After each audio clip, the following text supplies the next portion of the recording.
Our Coquille Forest is something that we are very proud and blessed to be able to manage today. We are very different as a tribe in this nation because we are on ancestral homelands, and many of the tribes in the United States have been moved or relocated or are in a consortium of tribes on reservation lands, and we're blessed because we were able to stay home. Working with the Natural Resources Conservation Service, the Coquille Indian Tribe manages one of the most diverse and ecologically healthy timber operations in the nation. By balancing their cultural and community needs with those of profit, the Coquille Tribal Forest has been certified as environmentally sound and sustainable by the rigorous international standards of the Forest Stewardship Council. The forest is a vital resource for the self-sufficiency of the tribe. It pays for health care services for tribal members. It pays for education for the tribal children, and so the timber harvest on the forest is a very important source of income for the tribe. At the same time, it's not the income is not the only thing that the tribe values the forest for. I mean, this is part of the tribe's homeland.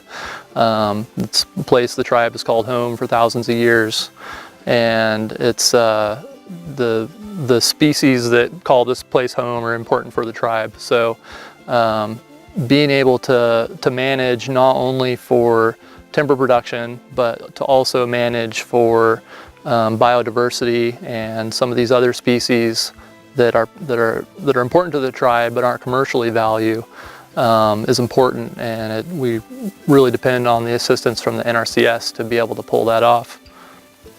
For the tribe, the resource concern and the impacts that they're having, not only on the forestry and the lumber that they produce, but the way that they do it and the sustainable way that they do it for wildlife and the increase of wildlife that they do. The wildlife trees that you see that they leave here, the increase in the grass and the forbs during this time allows a lot of deer and elk to come through. There's a resident herd of elk in this tract of land, and so with them doing conservation work not only for forestry, they do it for wildlife, and that's a pleasure.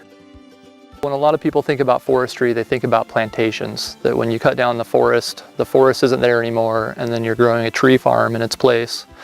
And we're really proud of the way we manage. And when I look around me, I definitely don't see a tree farm. I see big old trees that we've left to provide for values other than timber harvest. This is home, and a lot of our elders saw some really bad times, but we've always been proud of who we are, and we have been able to keep those important traditions alive, and we're singing those songs again, and we're dancing those dances again, and that's something to celebrate. Is those dances went away for a while, but they're back now, and they're happening up and down this coastline, California, Oregon, Washington. It's happening. We're still here, and we're headed in the right direction.